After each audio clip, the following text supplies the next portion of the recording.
আসসালামু আলাইকুম। আশা করি সকলেই ভালো আছেন। অনেকদিন পর লম্বা একটা ভিডিওতে আপনাদের স্বাগতম। আজকের ভিডিওর টপিকটা একজন মানুষকে নিয়ে।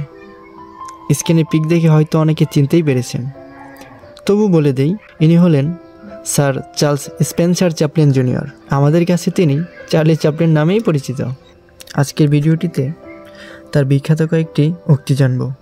সবার মতো আমারও তাকে ভালো লাগে তার অসাধারণ অভিনয় এবং বিখ্যাত উক্তির জন্য। বেশ কিছুদিন আগে তার একটি বিখ্যাত উক্তি নিয়ে চ্যানেলে একটি রিলসও পোস্ট করেছিলাম। রিলসটির লিঙ্ক ভিডিও ডেসক্রিপশন বক্সে দেওয়া থাকবে, চাইলে দেখে নিতে পারেন।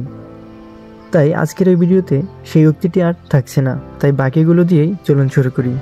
নাম্বার 8, এই বিশ্বে চিরস্থায়ী কিছুই না, এমনকি আমাদের সমস্যাগুলোও না। নাম্বার 2, একটি সৃষ্টিশীল কাজের মধ্যে সত্য যত বেশি গভীর হবে সেটা তত বেশি সময় টিকে থাকবে। নাম্বার 3, মন খুলে হাসতে চাইলে অবশ্যই যন্ত্রণার সাথে খেলতে শিখতে হবে। নাম্বার 4, আমি বৃষ্টিতে হাঁটি যাতে কেউ আমার চোখের জল দেখতে না পারে। নাম্বার 5, যেদিন আমি হাসলাম না সেই দিনটি আমি নষ্ট করলাম। দেহের যতই যন্ত্রণা হোক তার থেকে ঠোঁট এবং মুখকে অবশ্যই আলাদা রাখতে হবে। নাম্বার 6, আমার সবচেয়ে ভালো বন্ধু হলো আয়না, কারণ আমি কাঁদলে সে কখনোই হাসে না।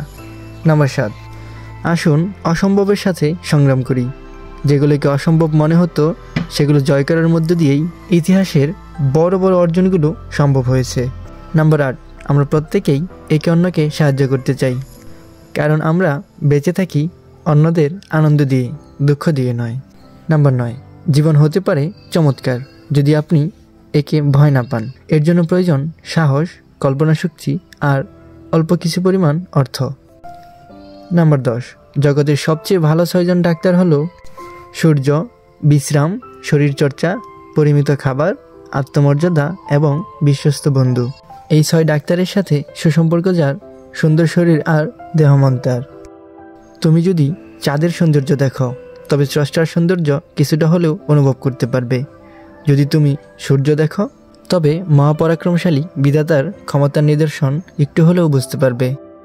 আর যদি তুমি আয়নায় নিজেকে দেখো তবে মহান আল্লাহর সর্বোচ্চ সুন্দর দৃষ্টি দেখতে পারবে। তো এই ছিল বিখ্যাত অভিনেতা চার্লি চ্যাপলিনের উক্তিগুলোর একাংশ। আমাদের সংগৃহীত উক্তিগুলোর মধ্যে কোন উক্তিটি সবচেয়ে বেশি সুন্দর লেগেছে কমেন্ট করতে একদম ভুলবেন না।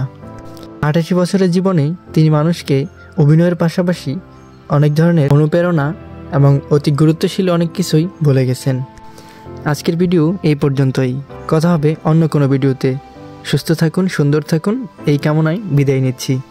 আসসালামু আলাইকুম।